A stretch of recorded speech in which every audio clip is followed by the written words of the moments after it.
we're going to move over into our Keep It a Buck segment for today. I feel like I should toss it over to you. Toss it over, okay.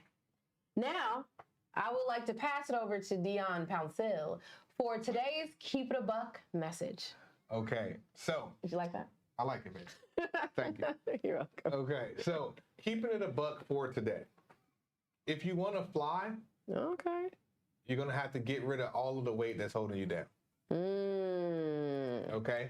That's mentally, physically, emotionally, spiritually. Like, you have to free your mind so that you can free everything else. The rest will follow. Right?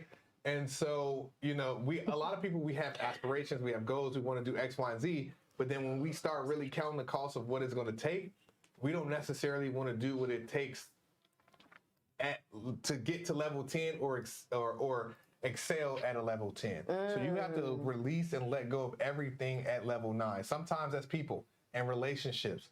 Sometimes it's interactions. Sometimes it might be that car. Sometimes it might be that neighborhood, that apartment, that relationship, that job, all those things. So you need to sit back today and have an evaluation of where you are, where you say you want to be, what it takes to actually get there, and ask yourself, are you willing to do what it takes for you to really fly? Okay? So if you want to fly, you got to let go of the things that are weighing you down.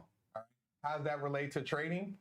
If your mind is congested and you're thinking about too much stuff, you're doing too much stuff, or you're not doing your part of studying, practicing how you want to play, if you're doing either of those things, so not being real and holding yourself accountable or not actually doing the work, then you need to have that conversation with yourself today and say, hey, this is what I need to do to get to the level that I want to be a consistently profitable trader. Okay? So that is our Keeping It a Buck for today.